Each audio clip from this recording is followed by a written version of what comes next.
Hello mga kabakeks! Ayan, ito po ngayon ang aming lunch.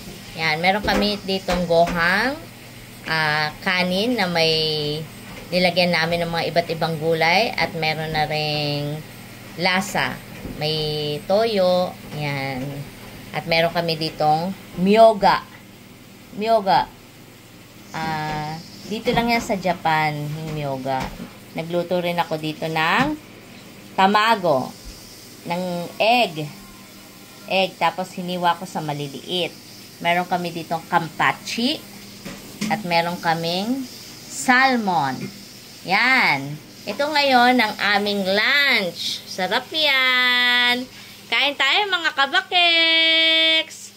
Please don't forget to like and subscribe. Thank you for watching. Thank you.